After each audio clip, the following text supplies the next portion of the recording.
So the speaker of today is Dr. Tony Apollaro from the University of Malta. Tony is an expert on quantum physics, quantum technologies, and specifically he will talk about a little bit of the most puzzling and philosophical aspect behind the quantum theory. Those aspects that make it so surprising and also so mesmerizing and so interesting for many of us. And then in the end, we will go a little bit more in detail towards the issue of quantum computers and what it means if this experiment has actually been proven, if it is actually true as many believe. What is the main novelty? What is the main scientific discovery? Why would this so exceptional and such an important discovery? And what is the second quantum revolution? Tony? Floor is yours. So, thank you. Okay. Thank you very much, Sabrina, and thank you also to the Turku, you to be here. So it's a pleasure and an honor for me to be the speaker of the 10th anniversary. Fifth. Okay, so I invited myself already for the 10th one. Great. So today I will try to entertain you scientifically about quantum mechanics. The aim is somehow to make a century-long travel from the very beginning to more or less 1 month ago, where we, the scientific or the quantum information community, is holding its breath because we are waiting for the confirmation or not of an experiment that has been done announcing quantum supremacy. But this will be the end of our journey, and it will take quite a while to get there. So there has been already, I was thinking about the title of this conversation. One title I've decided is The Quantum Revolution Has Begun, because I'm optimistic. I think that they achieved quantum supremacy, but the title could have also been Has the Quantum Revolution Begun? Because still this is disputed. On the other hand, the sub-headings was from quantum weirdness to quantum supremacy. So, and indeed, quantum mechanics has some weirdness in it, was realized already by the founders of quantum mechanics, and it was somehow embodied by a mental experiment, from which here we have a picture. It's what's called Schrodinger's cat. So it's a Gedanken experiment, it's a mental experiment, saying if the laws of quantum mechanics would hold in our microscopic world, then it brings some paradoxes. So how does this story go? The mental experiment goes like this. We have a cat, and we put it in a sealed box. In this box, together with the healthy cat, there is some poison over which there is a hammer hanging, which is connected to a Geiger counter, which has a mechanism by which, if the Geiger counter detects, say, the decay of an atom, it clicks, the hammer goes down, the thirsty cat drinks poison and dies. If the Geiger counter does not detect, also the atom does not decay, then the hammer does not break the poison bottle, and the cat remains thirsty but alive. The point is that a cat can be dead or alive. The point is that the atom that decays can at the same time decay and not decay. So this kind of weird being in two states, in two possibilities at the same time, being in two places, having decayed or having not decayed, if it goes up from the microscopic that is in the atom and brings all this superposition all the way along the dimensions, then we have that the Geiger counter has clicked and has not clicked at the same time. The hammer is at the same time up and down, fell or did not fall. The poison is at the same time in the bottle, unbroken bottle, and on the floor. And the cat is at the same time dead or alive. And this is a paradox, because we know that a cat cannot be at the same time dead or alive. So somehow there is a way here where something may not work. So our point is that there exists a quantum and a classical reality. Now this is a picture taken from a paper by Zurek in the 80s. This represents Borg, and somehow there is a quantum world and a classical world. And there is a sharp, not so sharp, blurry boundary between these two worlds. One world where classical mechanics, the one we see around us, rules sun, planets, us, and a quantum world in which superpositions are allowed, in which an atom can follow can have weird behavior, being in two places at the same time. And what I would like now to do is to go from this world that we know into this world, and vice versa then, because the second quantum revolution means using being able to use the weirdnesses of quantum mechanics and make them technologically implementable in devices that bring then teleportation, cryptography, computation, and many other technologies that were science fiction 30 years ago. So we have to go first this way and then this way. There is but a price to pay, a toll, because there is a boundary, and being there a boundary, there is a toll to pay. And the price to pay is that we have to somehow forget about what we know about reality. We have somehow to go over our concept of reality, which we build up with interaction here in this world.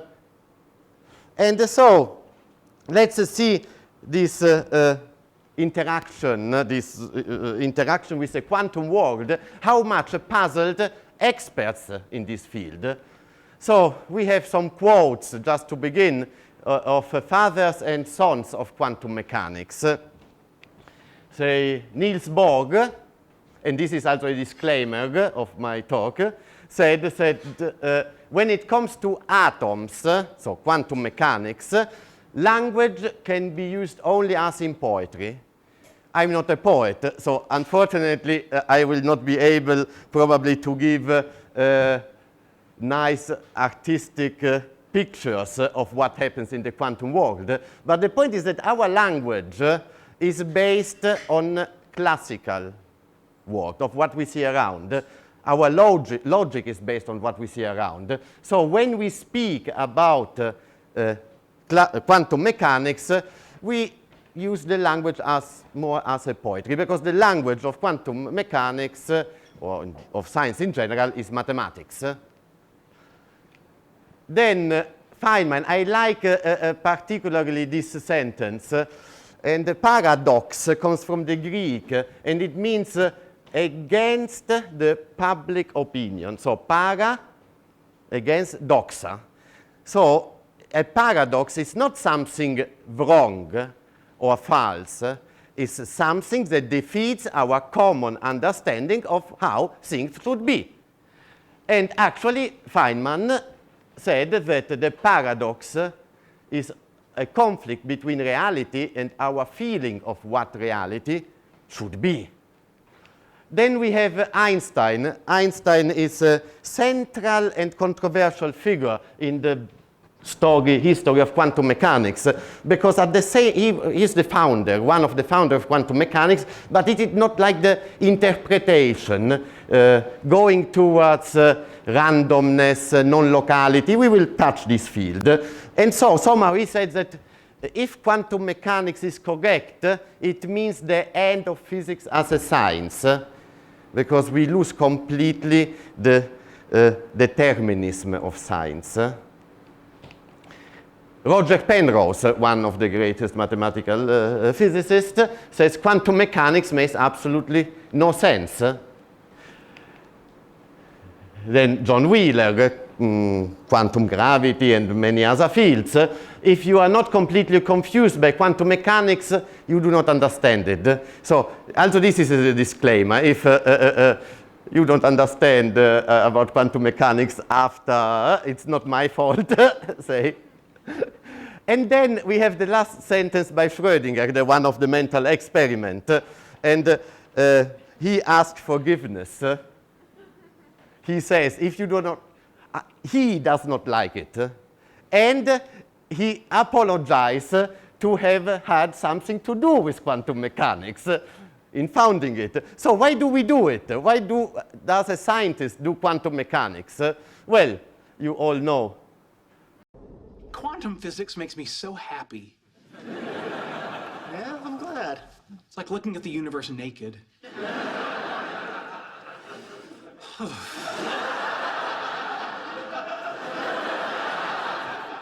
Somehow, you all know this sitcom, and it represents a group of students of physics that bring the weirdness of quantum mechanics in their own lifestyle and characters. So we can go on. There will be two concepts of quantum mechanics which I will only use to illustrate the weirdness in the field. The first one is the wave-particle duality. So the wave-particle duality tells us something like a system, whatever object, is at the same time a wave and a particle. So we have a system, and if we look, a wave and a particle have completely different properties. They are characterized by not only different quantities, but also by different ways by which we look at them. So somehow, if we look at a particle, we know it is localized in a place. We can attach to that particle a specific and a precise position. If we think at a wave is delocalized. It is somehow in many places. If we have a wave with only frequency, it is eventually all over the universe. And so these two objects, these two systems, this system has at the same time, it means that a particle is a wave and a wave is a particle. And it's called, but then do we see this? No, because there is Bohr's complementary principle. And it says that doing an observation, that means a measurement, you can only detect wave-like or particle-like behavior. So it is a wave and a particle at the same time, but when measuring it, you can see, depending on the measurement, on the experiment settings, you can see only wave-like or particle-like behavior, not both at the same time. And so it already says that there is something that you cannot, there is a limit to what we can investigate in nature. The second basic concept in quantum mechanics, somehow related, of course, to the Bohr's complementary principle, is the indeterminacy principle.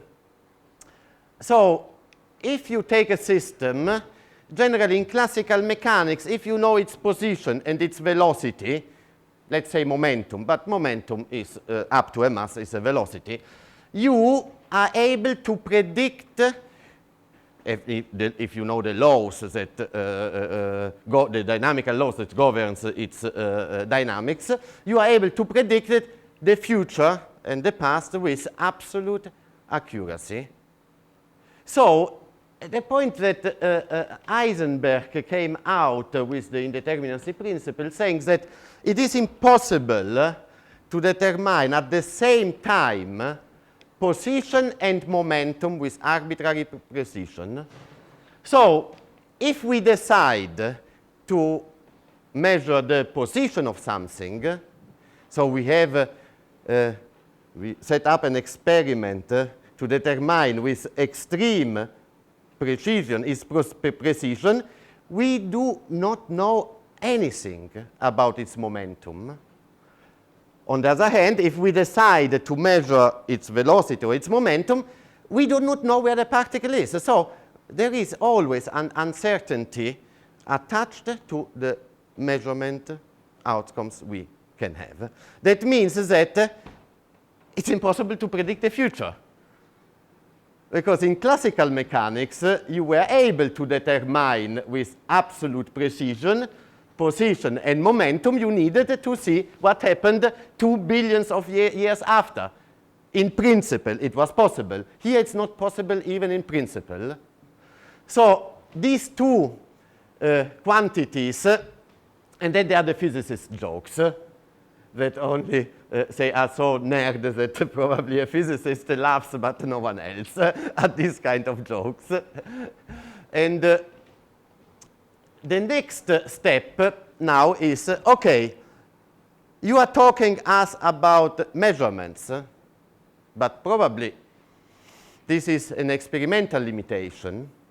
This is a limitation of our measurement apparatus, and in the future we will be able to measure with absolute precision something. The point is that this is a principle, indeterminacy or uncertainty. Heisenberg used both words, but they mean something different.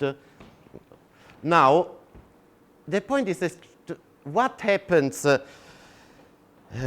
when you measure an object? You know something about it, but that property probably was there even before measuring it. Now, this is the philosophical or ontological point. In quantum mechanics, we can say that the position of Schrödinger is that an electron is what we measure, not has the property that we measure and others that we do not measure yet or are not able to measure yet. But an electron is what we measure. Now, the great discussion was, I chose the Schrödinger. There was also Bohr, the famous Bohr-Einstein discussions at the Solvay congresses. But the other point of view, the one by Einstein, a realist, local realist, I would even say, says that no, a particle must have a separate reality independent of the measurement. An electron has a spin, location, and so forth, even if it is not being measured. And then the sentence we all have heard about, that the moon is there even if I'm not looking at it. Another paradox, if we bring things in the microscopic reality, quantum mechanics would tell us that the moon is not there if you are not looking at it. So in quantum mechanics, gnoseology, so how and what we know about some things, acquires the status of ontology. So this is the reality with which we have to deal with. You say, okay, but how do we know about it? I mean, is this just a philosophical discussion? No, because physics is based on experiments. And so, as I did not bring with me any experiment, but if you trust me, this is a kind of experiment with a Mach-Zehnder interferometer, and they are virtual experiments. So you find online many websites by which you see how an experiment is performed and reproduces the results of an experiment. Now let's try to make the which way experiment. Just to, can I come here? Yes.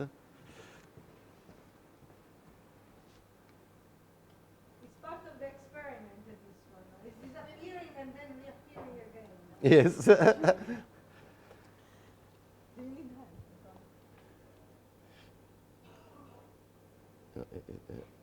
don't see. Where is it? Okay. Excuse me.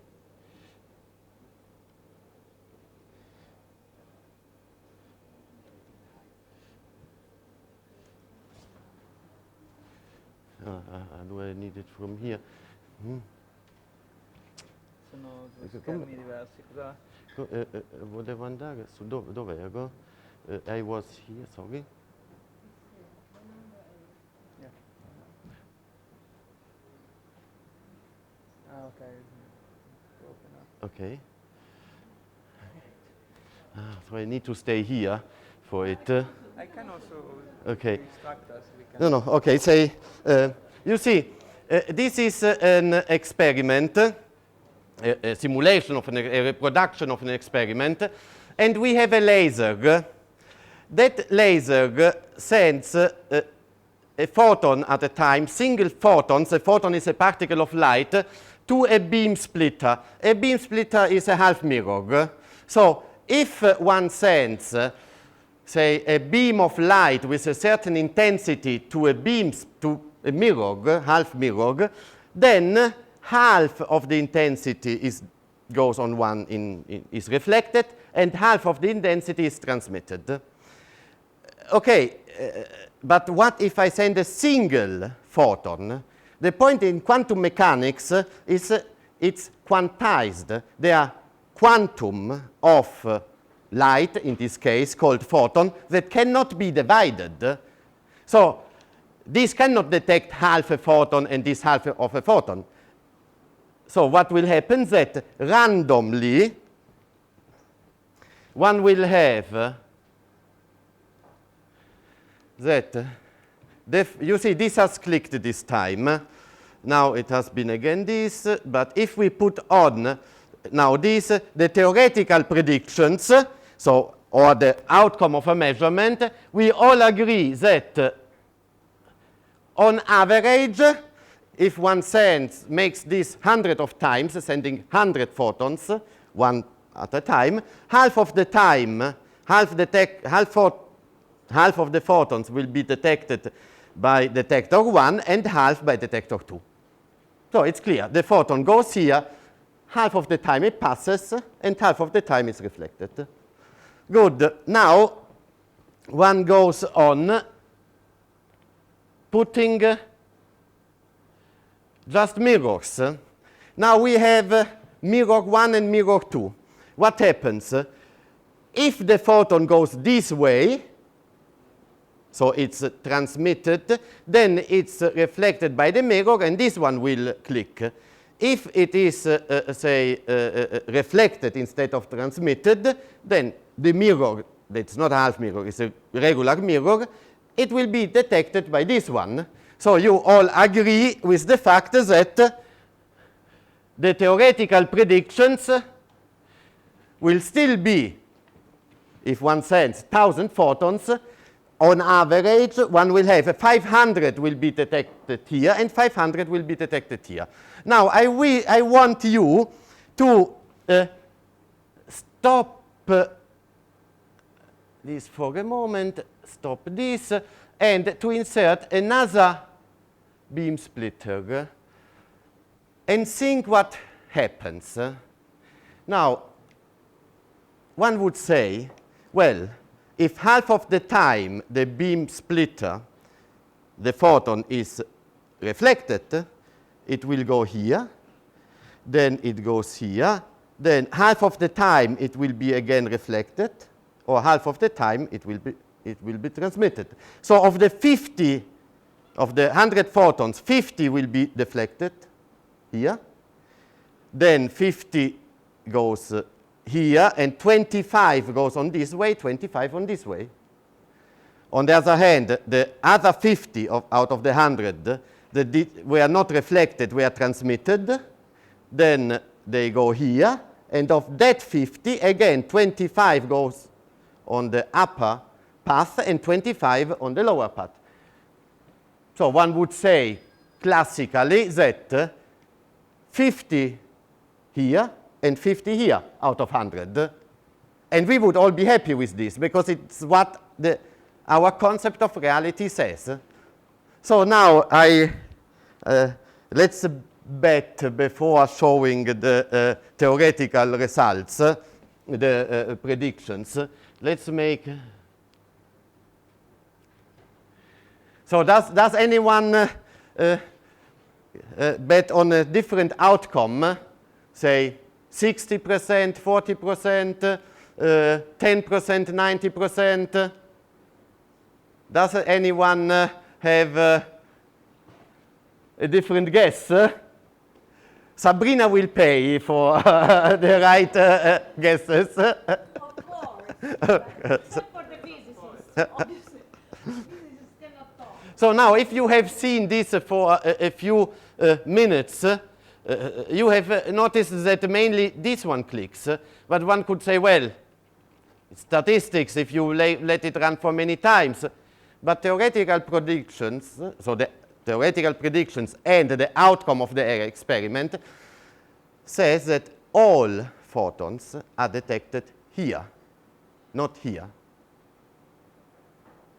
And we have to explain this. Okay, how does a quantum physicist explain it? With matrices, elements, multiplications, and so on. But this does not tell us that much. So now, how? Okay. Okay, sorry. I have to start again from the beginning. So what we have seen is an experiment done with photons. Photons, who knows what they are so tiny. But remember, we are going from photons to the classical world. And this experiment has been done with fullerene. And fullerene is a molecule with 60 atoms of carbons. It's a quite big object. And people are thinking at making experiments like this with viruses. So pushing the size of these objects almost to, let's say, biological sizes. So are there some principle by which it cannot happen? Now, how does one explain it? If we do not observe a quantum particle, it behaves like a wave. And so the photon or the fullerene molecule is at the same time on both paths. And when recombining on the second beam splitter, it makes interference with itself. Its wave function makes interference, but say it interferes with itself. So on one arm, there is fully constructive interference, and on the other, fully destructive. This is something like that we have to live with. So we will, and this was about the wave-particle duality. Now let's go to the other principle. uncertainty principle, we had the result that we cannot know with absolute certainty two complementary variables, say position and momentum. There are many complementary variables. Position and momentum, energy and time, number and phase, wave and particle related properties. And I will talk about different directions of spin. A spin 1/2 can be looked like an arrow, say, that can, if measured, can point or up or down, if measured. But if it is not measured, so this arrow can stay at the same time in both, can point in both directions, up and down at the same time, the Schrödinger cat. So being up would be the dead and down the alive. In quantum mechanics, we call this up-down or 0 and 1 if this spin 1/2 system that can be in two states is a kind of qubit. So the bit can be 0 or 1, so pointing up or pointing down, a qubit 0 and 1. But we will come to this later. Now, what happens with the measurement? Of course, one can measure the direction not only along, say, this axis, but also on different axes. So the spin would point in another direction, or in the positive or in the negative direction.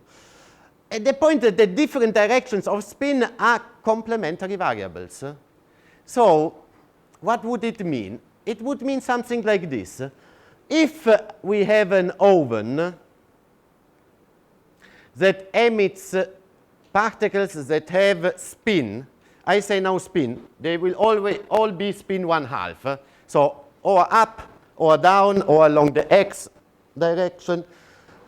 So it emits, then here we have a system that somehow singles out only the spin that are pointing up, and the one pointing down are blocked.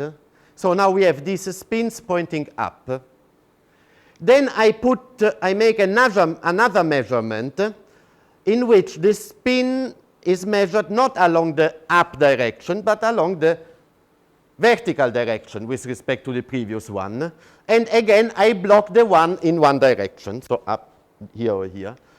So you would say, okay, I have taken the one which have spin up and then the one with spin in another direction. So I'm left with particles that are both pointing in one direction and in the other.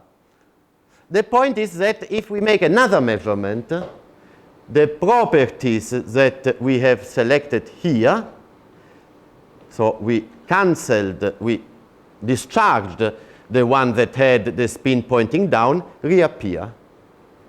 Because these are two complementary variables. So if I make a measurement on this, in this direction, I wipe out all the information I had on the previous measurement.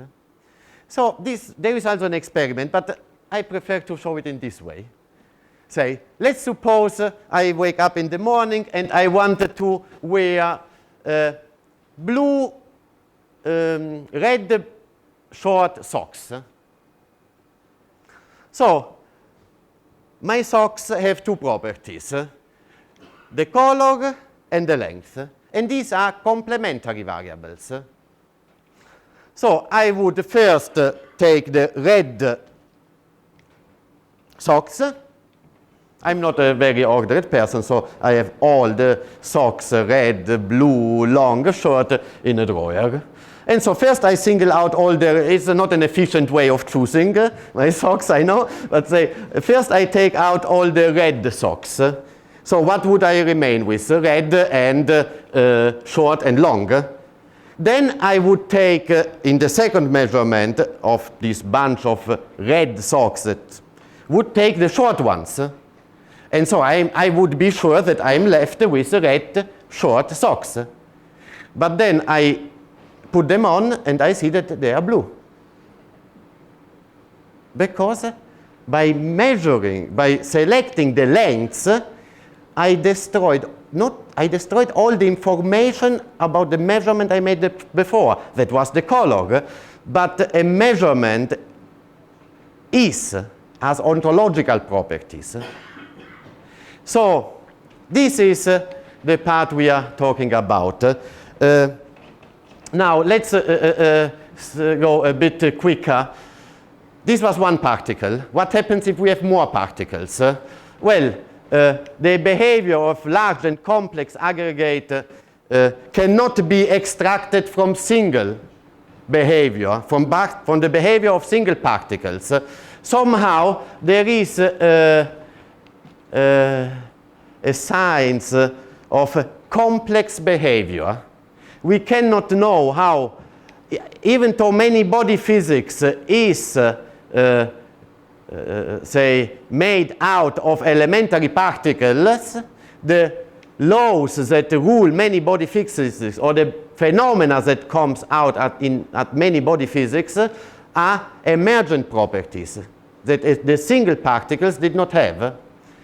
So one could say somehow that for complex systems, 1 + 1 is not equal to 2. And this is the only equation I have in this talk. So when we go to 2, but even more, what is another property of quantum physics?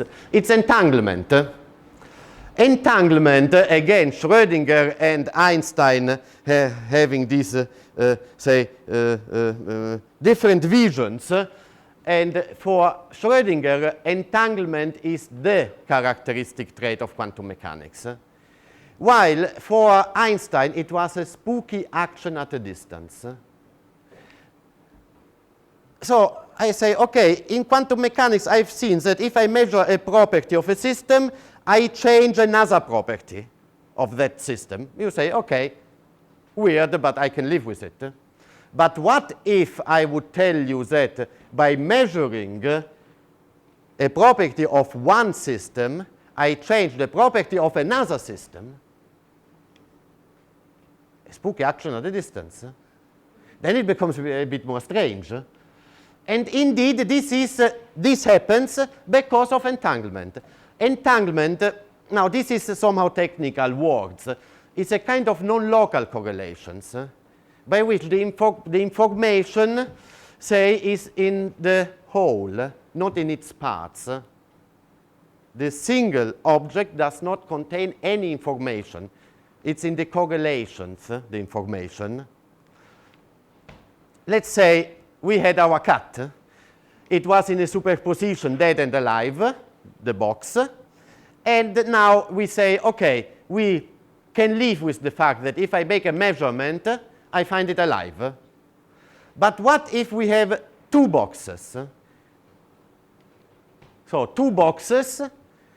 One cat is in one box here, and one cat is in another box in Malta.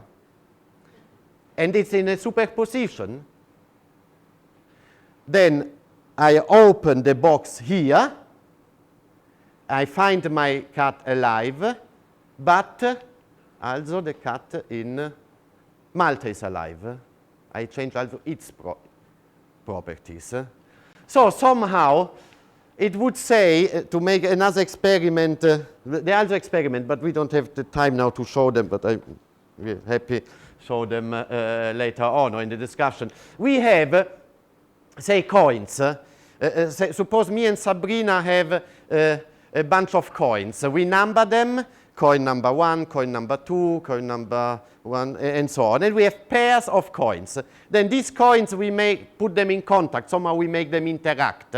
Then I go back to Malta. She stays here, and she starts flipping the coins and measures the outcome. So she gets head, say tail, and I launch my coin, and my coin is a tail as well. Then head on her coin, I launch my second coin, the one which interacted with hers, and it's head again. Head, head. So she does not know the outcome of her measurement.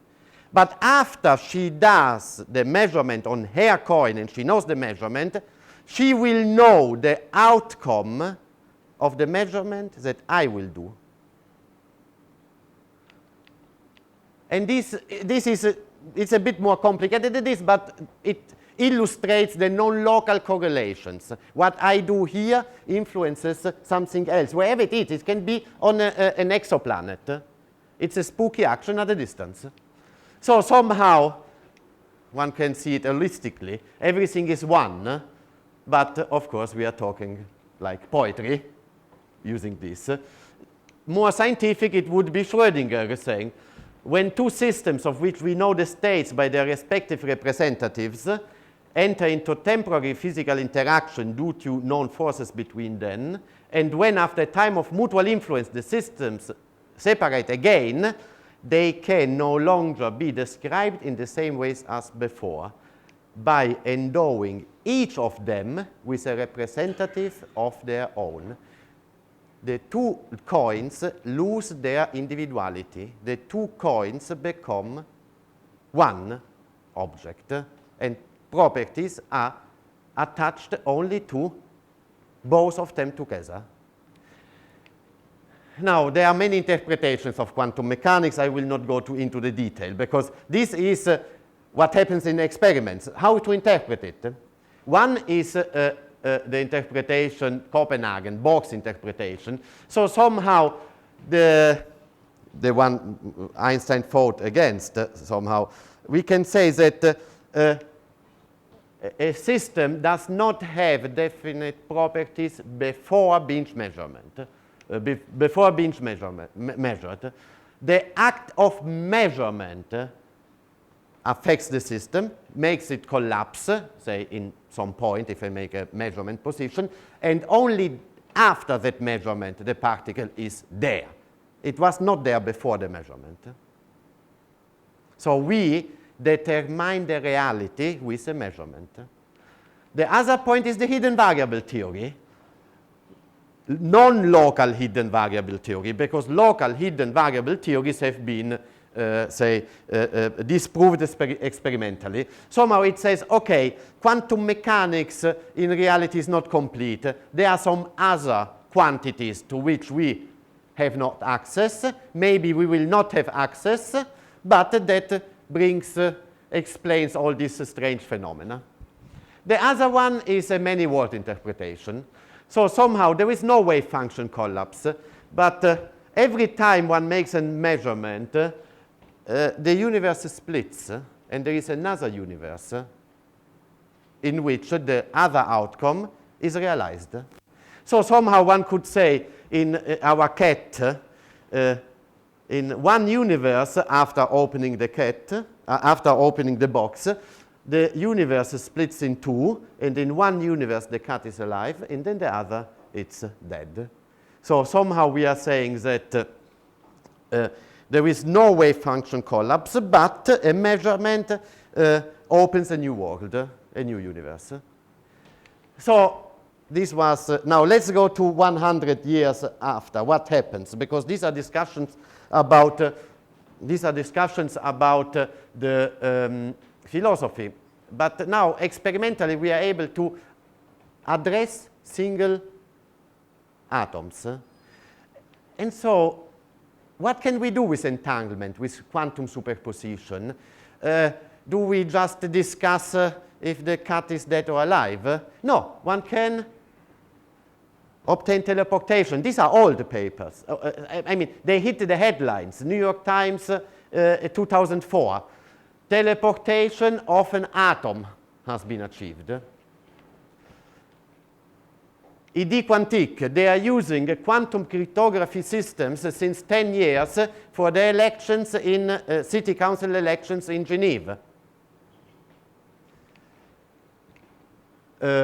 Economists, more than 10 years more or less this, race on quantum computation, quantum cryptography market, quantum simulations for industrial quantum mechanics applications.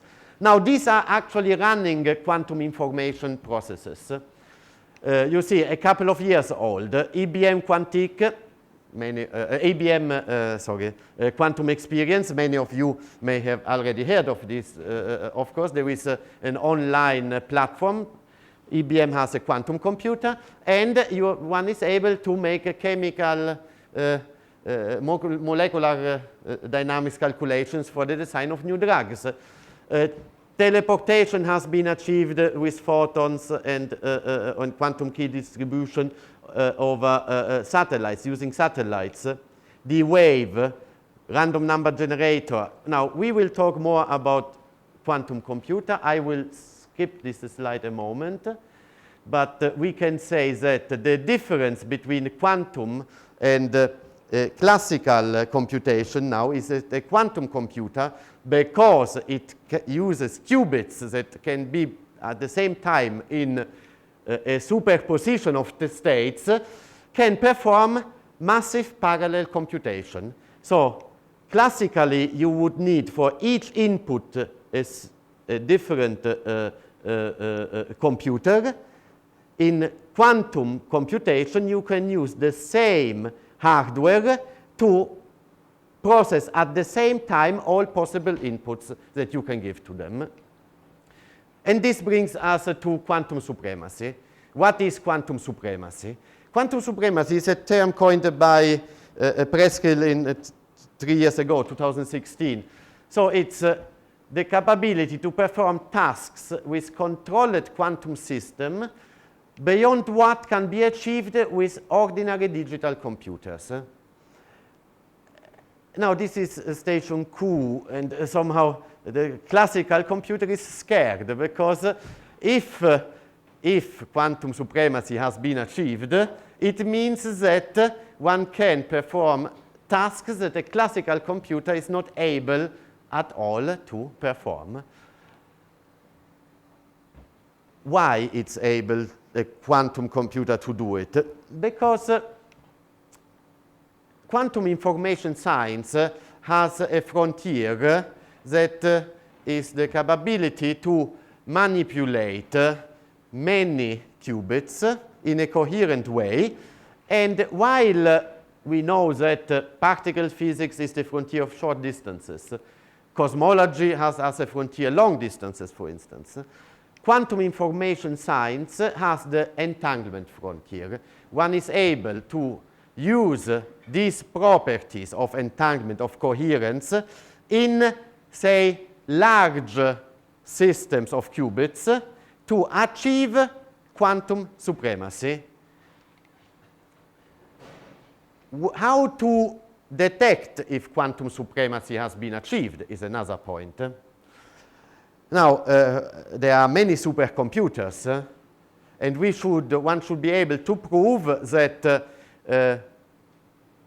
some algorithm, quantum algorithm, is able to solve a problem on a quantum computer for which there is no classical algorithm that can solve it in a, say, comparable amount of time on a classical computer. And so there are some algorithms that, say, are interesting.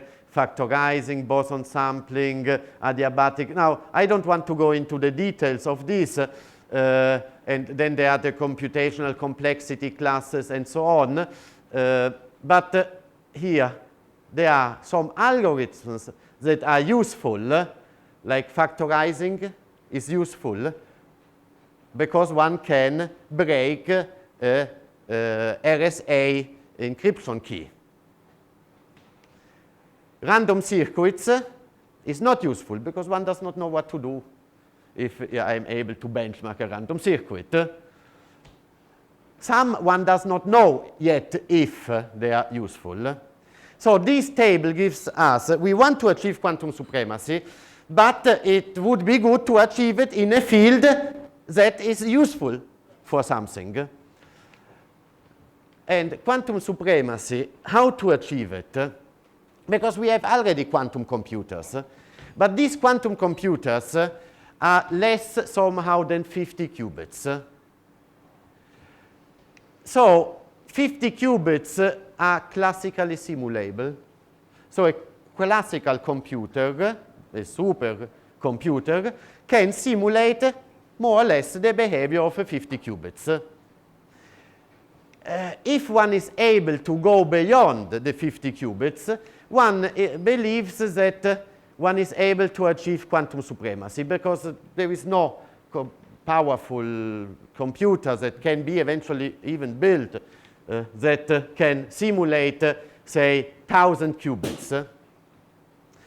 Now, the Google strategy that has announced somehow quantum supremacy, one says we have not only to increase the number of qubits, but these qubits have to be also clean qubits.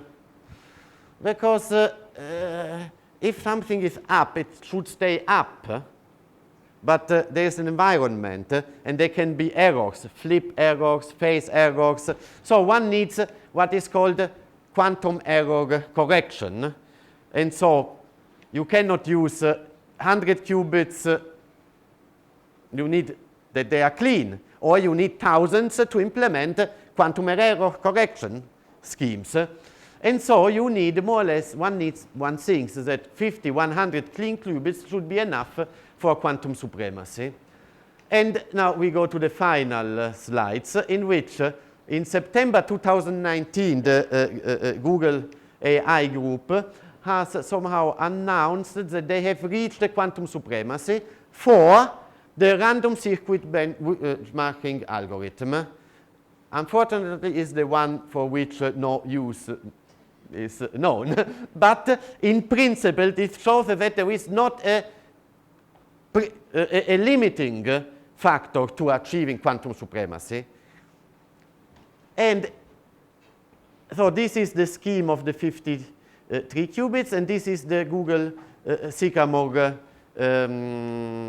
quantum processor. It has been proved here in, so until 50 qubits, they were able to verify it classically, because we have seen that 50 qubits on a supercomputer, one can simulate them. But then they were able to go to many more number of cycles in there, and they have seen, say, in this paper that has been put on the on some preprint repository, but then has been taken away from there. So we are still waiting for the official announcement and that quantum supremacy has been achieved. And they say that it took for them 100 seconds for doing the quantum random circuit benchmarking, that on a classical supercomputer would take more or less 10,000 years. So let's proceed. Other competitors in this field. The quantum computer of IBM, it looks like a water heating system, but it's very, we open it, this is the sides. So also this here is based on superconducting qubits. We look inside. Some of these components, I mean, a critical part of these components is built, by the way, in Finland. And so, quantum supremacy, the race has begun. Google has announced that it has been achieved. But at the same time, we have two major components, but there are many more. But D-Wave nowadays is with 2,000 qubits, but it's not a universal quantum computer. And there are some controversies also. And they announced in mid-2020 5,000 qubits. They use a different quantum computation protocol. IBM, so the quantum experience, has announced to put in these days, October 2019, a 53 mainframe online. So we go to the end of, and I thank you for the patience, to say that generally our research, one thinks it's like exploring the entanglement frontier in a kind of super spaceship, but often our work is more like this, on one hand. Then I would also recommend some readings. Alice in Quantum Land is a very beautiful reading. It's every one of us has read Alice in Wonderland. And this reading is, now Alice has grown a bit and is gone into Quantum Land, a land in which quantum mechanics rules on a macroscopic scale. Then this is a more, say, philosophical book in the sense that it changed the paradigm. So Seth Lloyd, renewed quantum computer scientist, puts forward the paradigm that the whole universe is a quantum computer and not anymore, say, like in Newton's time, a clockwork. So what does it imply? A change of paradigm of how we perceive our reality. And then a book of an experimentalist, an Austrian experimentalist, Anton Zeilinger, Dance of the Photons, that actually made many of the experiments which I had not the time to show, but about entanglement, about non-locality, and so on. So I thank you for your attention. I hope that you are not in a superposition of these two states. And with this, I can announce everyone that the cat is alive. So thank you very much.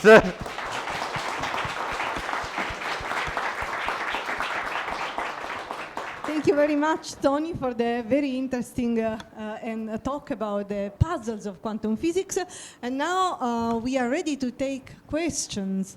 This is not Cole, where I can see people easily. Here, it's a little bit more difficult to see you all. So if you want to ask a question, make sure that to do like me, unless you are here in the first stay on row. this slide here.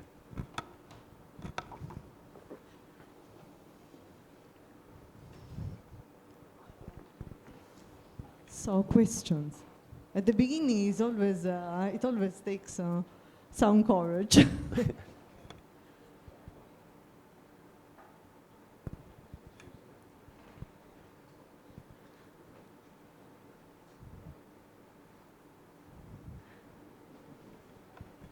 I can start with a question to myself. No. Why I am doing quantum mechanics? Why are you doing quantum mechanics? Still looking at the answer, but no.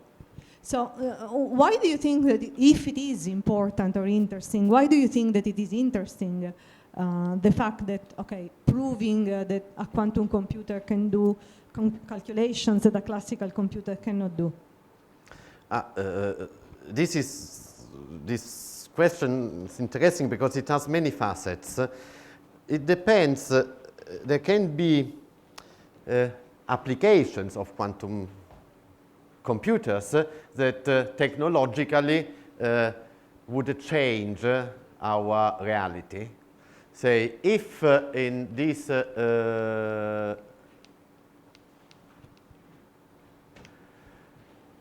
table, quantum supremacy would have been achieved with algorithms, so Shor algorithm, for instance, for factorizing large numbers, then it means that one would be able to break a cryptographic system, so a quantum key, key distribution system based on prime numbers, RSA. Which is, for example, what do you use when you use your credit card online, or when you withdraw money with your bank card, or all this information are transferred to the main bank through, not as they are, but they are encrypted. They are made in a way that cannot be stolen by thieves, obviously. But the ways in which this is done is not 100% safe nowadays. It is based on exactly, this is the point. Yeah. An encryption based on the difficulty of finding prime numbers that give you numbers on factorizing is a computational complexity. So if a quantum computer arrives, but there I think one would need thousands of qubits, arrives at being able to break the RSA scheme in seconds, then all our transactions and the discussions are not safe anymore. But where there is quantum mechanics gives you also the solution for this, because on the other hand there is a quantum key distribution system with which the security is not given by a computational complexity. So quantum key distribution done with, say, some of the schemes that exist, that are already used, are impossible to break, not because one does not have a big enough computer, but because there are physical principles that, like the Heisenberg indetermination principle, that tells you we cannot break it. An eavesdropper would not have any effect. So one point on quantum supremacy is the change of technology that can have an impact. The other point is when one looks at, say, new drugs, new schemes for say, new materials and so on, one always has to do with very many particles, with many atoms, molecules, and so on. And a classical computer in no way can simulate a quantum system. So if supremacy is achieved, one would be able to compute properties of materials that can have many applications. They are already doing it with molecules, with the 16 quantum computer. But this is only one part. The other part is that it tells us that we can cross the frontier between quantum and classical. We can use properties of quantum mechanics to do things that classically cannot be achieved. It's also a breakthrough in this sense. There is, thank you. That would probably be a silly question because... No, there are no silly questions, only silly answers. Yeah, that's yeah, so from the beginning of presentation I understood the act of measurement is something that's very important. But then when we go to the computers and computations, what I understood from the quantum computing is that it's supreme because it can do several calculations, like it can do the superposition calculations. But how then calculation is different from measurement? Like what is it? Okay. Does computer measure and then how does it break the philosophic, like No, this is a very interesting observation. Thank you, very acute. The point is that you correctly say, okay, a quantum computer uses superposition, but then I need to read the outcome of the computer. And if I read the outcome of a computer, I have to do a measurement. And if I do a measurement, quantum properties somehow disappear.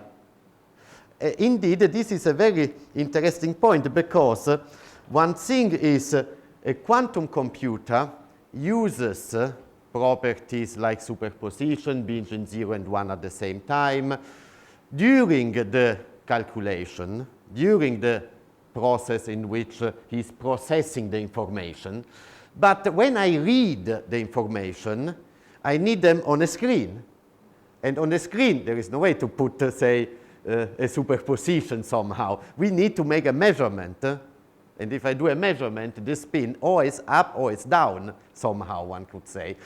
And this opens to the important field of algorithms. So it's not easy to find an algorithm in which there is a process by which then we are able to make a measurement which gives us, say, an advantage in time for a specific problem. Now, I have also backup slides, and I could show one eventually to this question if we want. Otherwise, I can also elaborate differently in this way. Say, if one of the first algorithms was something like Deutsch-Jotzka. So I want to know if a function is a constant or not, or balanced. So if you want to know what something does, you have an input and an output. So with the classical computer, you need to run it twice. So if you have 0 and 1, you have first to put in 0 and then to put it in 1. And then you know what your black box does. So with a quantum computer, you can put in a superposition 0 and 1, but then you have to measure. And so it's not so straightforward to know what measurement or what algorithm I have to play. But Deutsch came out with that algorithm, and you have to input only once the input. There are a few gates in it. And he personally, David Deutsch, said that quantum computation is the first application in which a parallel universe cooperates to give an outcome.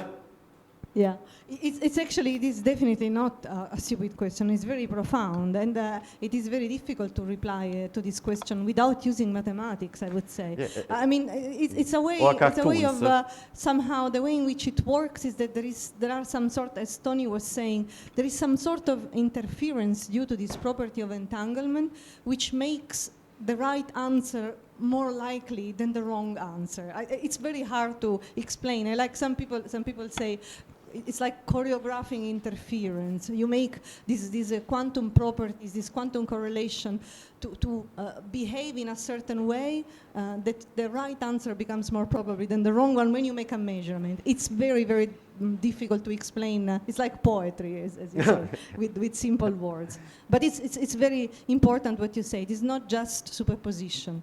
That's not enough to say it's 0 and 1 at the same time. You have to add something else, these magic correlations that make this absolutely, to happen. you're perfectly right. Okay, there is a question there. Can you wait a second that I give you the microphone because we are... Yes.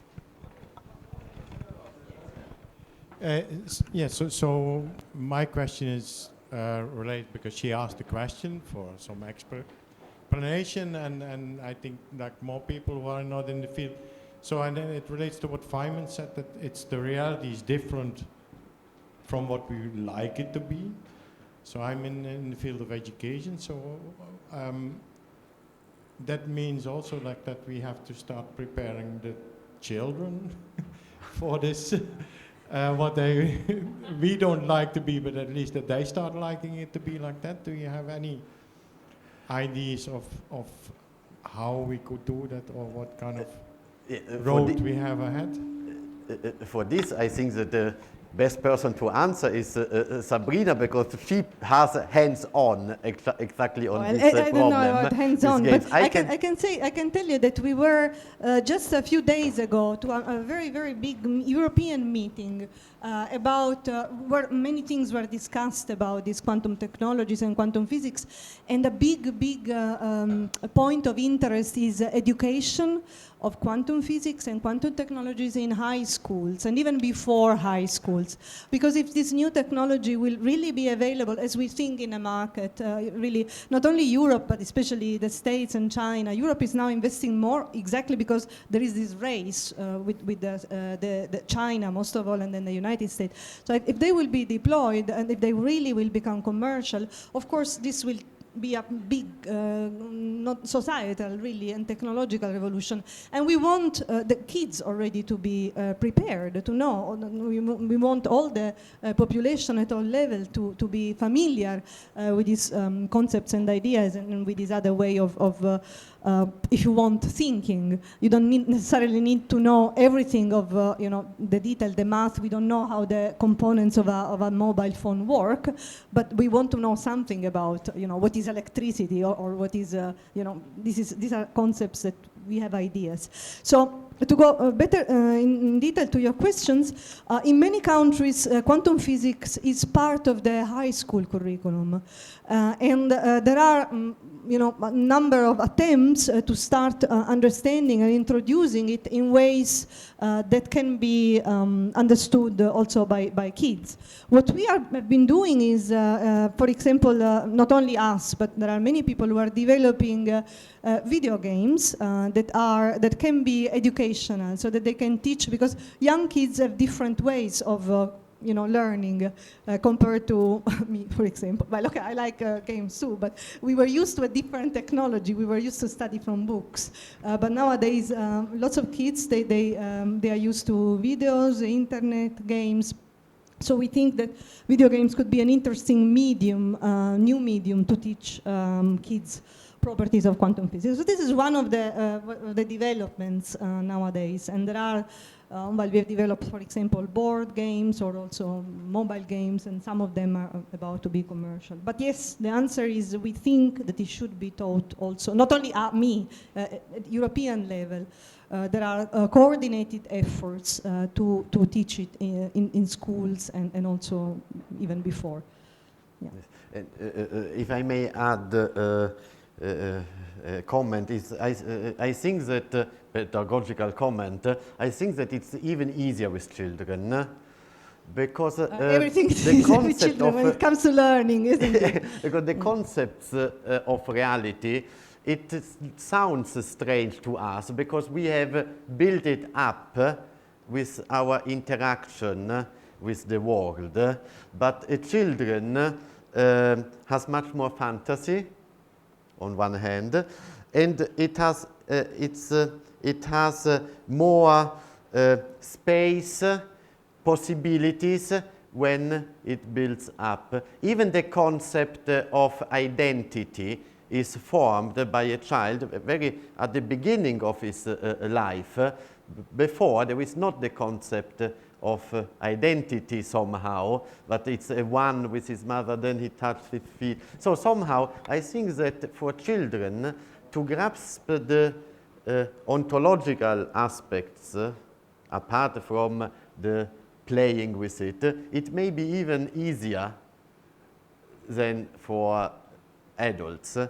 I showed you an experiment, a visual experiment, and somehow I'm almost pretty sure that the majority of you were puzzled by the outcome.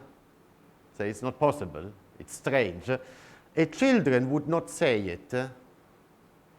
A children would not say it's strange, but would find it interesting, the curiosity, and would have an impulse to learn it in, of course, not mathematical ways, probably, but it does not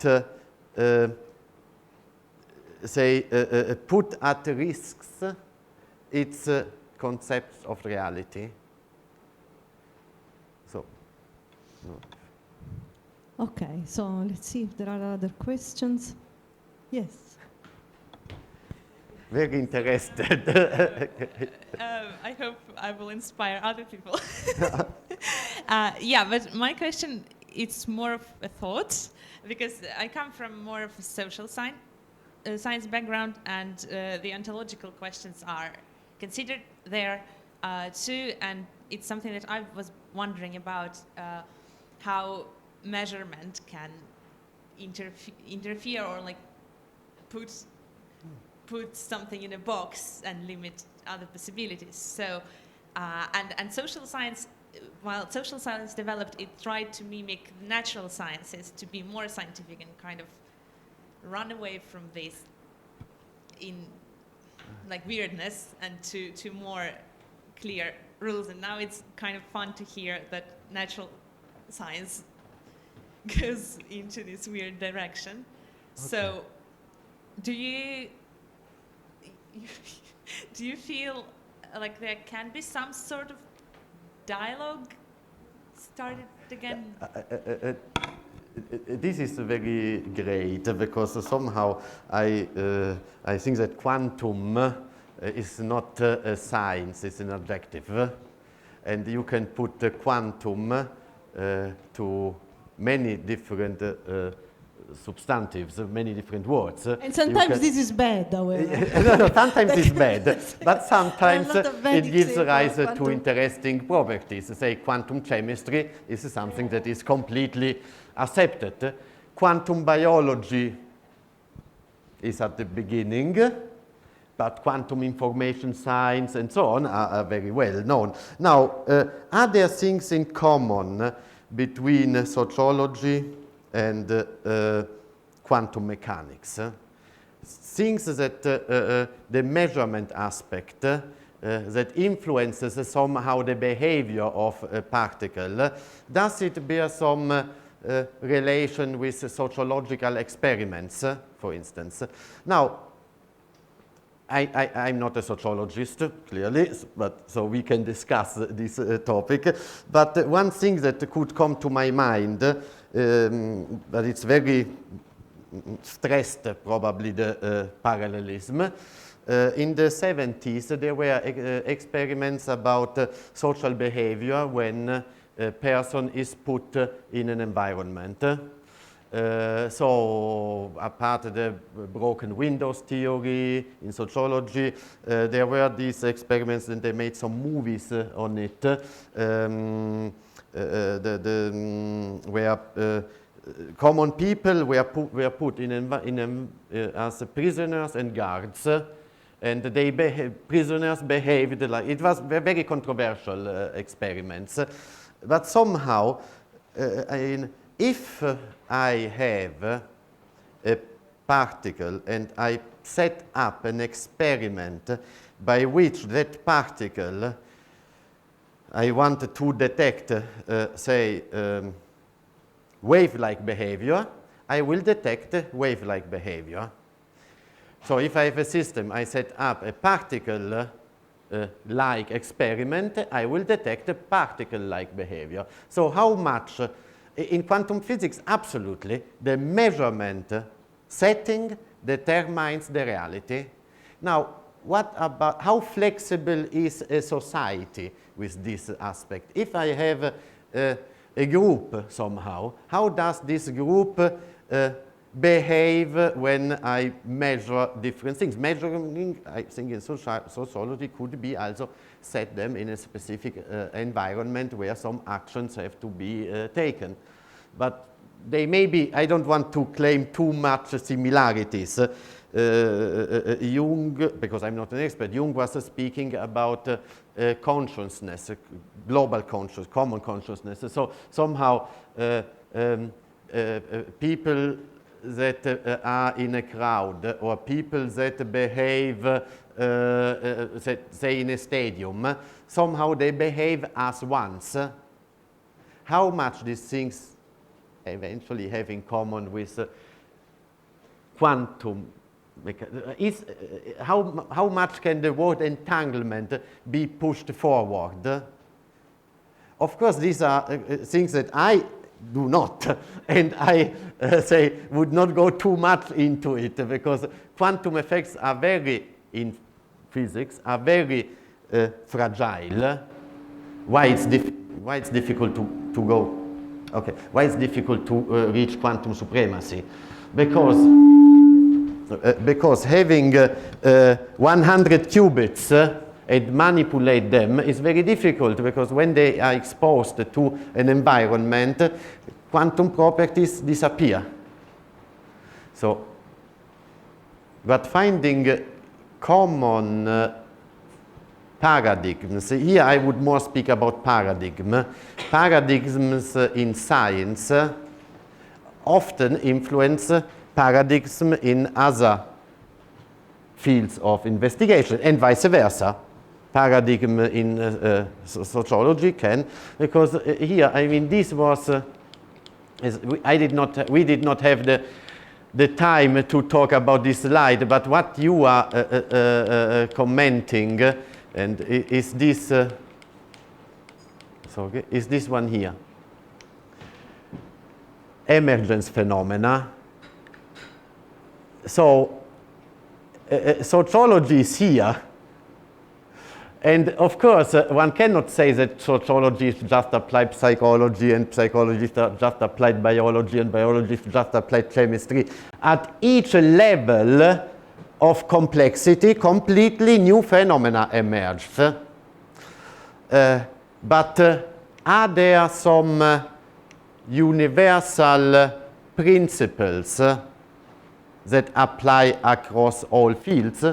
This is a different question. But it's yours, to which I have not an answer.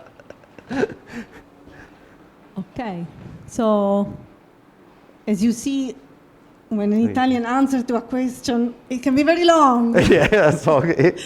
Oh, it's nice. I don't know if there are other questions. Before waiting for other questions, I will announce the next Science Café on November 23rd. Completely different topics, but we expect a great debate because this is on climate change.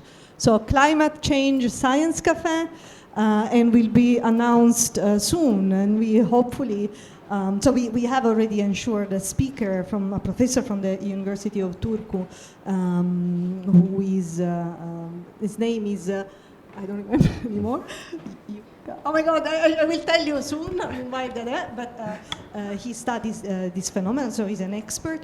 So let's see, as you know, often there are debates on this topic, so perhaps we will have some debates also here. But now this is for the announcement. Let's go back to some final questions. Otherwise, if there are no final questions, you can, in any case, go and talk with Tony because we will hang out here for a while and have a beer or something. So let's see. Who wants to ask something more? I understand that asking something about quantum technologies can be scary.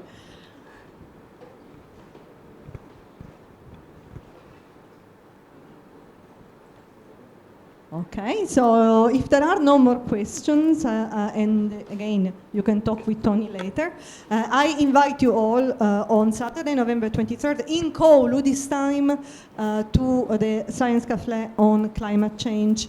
You will find all the information on Facebook, online, via email, through all, and of course in our website. And with this, I thank again Tony and all of you, and see you for the next Science Café. Thank you. Thank you. Thank you.